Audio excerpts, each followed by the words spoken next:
Hi అండి. నిన్న episode చూశాక శ్రీజ అనుకున్నదే అక్కడ జరిగింది అని ఎంతమందికి అనిపించింది. అలాగే భరణి గారు బ్రహ్మోత్సవం ఫ్యామిలీ రేలంగ మావయ్య తన ఫ్యామిలీ అంతా సేఫ్ జోన్లోకి ఎలా తెచ్చుకున్నాడు. నైట్ మిడ్ నైట్ నెక్స్ట్ ఈరోజు జరిగే దానిలో నెక్స్ట్ కెప్టెన్సీ టాస్క్కి ఎవరెవరు సెలెక్ట్ అయ్యారు, తనూజ అసలు సేఫ్ జోన్లోకి వచ్చిందా డేంజర్ జోన్లోనే వచ్చిందా అనేది రానున్న పాయింట్స్లో చెప్తానండి. ప్లీజ్ ఎవరైనా లైక్ చేయకపోతే లైక్ చేయండి, సపోర్ట్ చేయండి. ఫస్ట్ అసలు నిన్న జరిగిన టాస్క్లో యాక్చువల్గా లాస్ట్లో తీసేయాల్సింది ఇక్కడ భరణి గారు ఖచ్చితంగా సంజన గారికి అన్యాయం చేశాడు. ఎందుకు? కేవలం సుమన్ శెట్టి గారి కోసము అన్యాయం చేశాడు. అక్కడ దివ్య క్లియర్గా చెప్తుంది బాటంలో ఉన్నారు కాబట్టి వాళ్ళని తీసేద్దాము అని. ఈయన లేదు సుమన్ శెట్టిని ఖచ్చితంగా ఉంచాలని చూసా. ఇప్పుడు సుమన్ శెట్టి లేకపోతే శ్రీజకి ఖచ్చితంగా అన్యాయం చేసేవాడు. అసలు శ్రీజ వైబ్ని భరణి గారు అస్సలు యాక్సెప్ట్ చేయలేకపోతున్నారు. అందుకని సంజన వాళ్ళకి అయితే అన్యాయం చేశాడు. ఇదైతే అసలు చాలా తప్పండి. ఎందుకంటే లీస్ట్లో ఉన్నారు, వాళ్ళని తీసేసినా పెద్ద బాధ అనిపేది. అవును మేము ఆడలేదు కాబట్టి తీసేశారని వాళ్ళు కూడా టేక్ ఈజీగా తీసుకునే వాళ్ళు, బయట కూడా ఎవరు ఏమీ పెద్ద నెగిటివ్ చేసేవాళ్ళు కాదు. కానీ సంజన వాళ్ళని తీసేసి మాత్రం భరణి చాలా నెగిటివ్ అయ్యాడని అనిపించింది.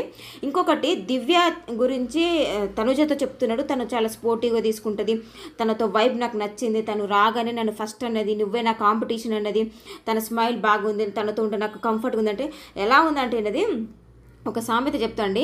ఒక తండ్రి పెద్ద కొడుకు గురించి చిన్న కొడుకుతో చెప్తుంటే ఆయనకి ఎట్లా కాలుతుంటుందో తనుజకు కూడా అలానే ఉంది ఆ ఫీలింగు. ఎందుకంటే ఒకే తండ్రి కడుపున పుట్టిన ఇద్దరు పిల్లలనే ఒకరిని మెచ్చుకుంటే ఒకరిని తిడితేనే నచ్చదు, యాక్సెప్ట్ చేయరు. అలాంటిది అసలు ఇప్పుడు కొత్తగా వచ్చిన దివ్యతో నువ్వు మంచిగా ఉంటూ అది తనుజతో వచ్చి చెప్తే తనుజ ఎంత బాధపడుతుంది, తనుజ బాధలో కూడా అర్థం ఉంది, అది నిజమా కాదా అనేది కూడా మీరు కామెంట్ చేయండి. అయితే ఇక్కడ శ్రీజని భరణి గారు ఒకలాగా తిడుతున్నారు, అది అసలు నచ్చలేదండి. ఓకే, అక్కడ కొంత శ్రీజ తప్పే ఉందంటే శ్రీజ కూర్చునే పద్ధతి తప్పు. అంటే చిన్నపిల్ల కదా, ఇంకా తెలియనట్టుంది. ఆడ కూర్చునే విధానం, పెద్దవాళ్ళు ఉన్నారు, వాళ్ళు ఉన్నారు, వీళ్ళు ఉన్నారని చూడలేకపోతుంది. మేబీ మరి టాస్క్లు ఆడడం వల్ల అట్లా అలసిపోయి అట్లా కూర్చుందో తెలియదు. కానీ ఓకే, నీకు నచ్చకపోతే పక్కకు పిలిచి అమ్మ నువ్వు ఇట్లా అని చెప్తే తప్పే ఉంది. నాకు ఆడపిల్లలను చూస్తే చెల్లెల్లాగా అనిపిస్తుంది, కూతురులాగా అనిపిస్తుంది అన్నప్పుడు నువ్వు పక్కకి పిలిచి చెప్పొచ్చు కదా, తప్పేముంది. అంతేకాని చూడు తను ఎలా కూర్చుందో, తను మాట్లాడబ్బా ఏంటో సుమనన్న కోసం భరిస్తున్నా అని అంటున్నట్లు అది మాత్రం చాలా తప్పండి. మొత్తానికి శ్రీజ అనుకున్న ఆ స్ట్రాటజీని ఇక్కడ ఫాలో అయ్యారు. ఇది గీట నాగార్జున సార్ గారు వీకెండ్లో వీడియో వేస్తే మాత్రం భరణి గారికి అద్దరిపోద్ది. నెక్స్ట్ ఇప్పుడు ఆల్రెడీ సేఫ్ జోన్లోకి అసలు ఇక్కడ తనూజ కళ్యాణ్ కోసం సాక్రిఫైస్ చేయడం మాత్రం నిజంగా చాలా బాగా అనిపించింది. ఎంతమందికి నచ్చిందని కూడా చెప్పండి. ఎందుకంటే ఇద్దరు ఆ సేఫ్ జోన్కి వెళ్ళే అర్హత ఇద్దరికీ ఉంది. కానీ కళ్యాణి కోసం తనూజ సాక్రిఫైస్ చేసి మంచి చేసింది. ఇంకొకటి లాస్ట్ టాస్క్ చాలా బాగా ఆడారు. అసలు ఇంకోటి అండి, ఆ హోల్లో నుంచి బయటకు వచ్చేటప్పుడు ఏంటి ఆ భరణి గారు అసలు ఆడిన పద్ధతే నచ్చలేదు, ఎంతమందికి నచ్చలేదు. ఆఖరికి ఆ కెమెరా కూడా మనకు చూపించాలి ఆ విజువల్స్ని. ఇప్పుడు తను next Kalyan Sreeja fracture of seconds difference ఉంది, కానీ మనకు చూపించలేకపోయారంటే కారణం ఏంటండి, అక్కడ అసలు చూపించేంత మంచిగా లేదు. మరీ భరణి గారు కాలు పట్టి లాగిన ఓకే, కానీ ప్యాంట్ పట్టి లాగడం ఏంటి? అసలు ఇంత పెద్ద షోలో ఎంతమంది చూసారో ఆయనకు అది ఎందుకు అర్థం కావట్లేదు. అక్కడ తనుజ స్టాండ్ తీసుకుని మంచి పని చేసింది. దివ్య వచ్చినప్పుడు కూడా తన్నే అంటుంది, వెనక రీతు తన్నేసి ఏంటండి. ఇంకొకటి అక్కడ రీతు, డిమాన్ అండ్ భరణి గారు, దివ్య ఒక గేమ్ ప్లే ఖచ్చితంగా వాళ్ళు అనుకున్నారండి. అందుకే తనుజ అంత హట్ అయింది. అంటే హోల్లోకి ఎవరు ఫస్ట్ వెళ్తే వాళ్ళు మిగిలిన వాళ్ళు సపోర్ట్ చేయాలనుకున్నారు. ఇది తనుజకు అర్థమయ్యే వాళ్ళ మీద సీరియస్ అయిందండి. నెక్స్ట్ జరిగిన టాస్క్లో మాత్రం ఇద్దరు బాగా ఆడారు, కళ్యాణ్ తనుజ. అలాగే ఇప్పుడు సేఫ్ జోన్లోకి ఓన్లీ వెళ్ళింది దివ్య, భరణి, కళ్యాణ్ గారు. ఇలా ఓటింగ్ కూడా నైట్ ఆపేశారు కదండి. అయితే నైట్ ఇంకో టాస్క్ చేశారు.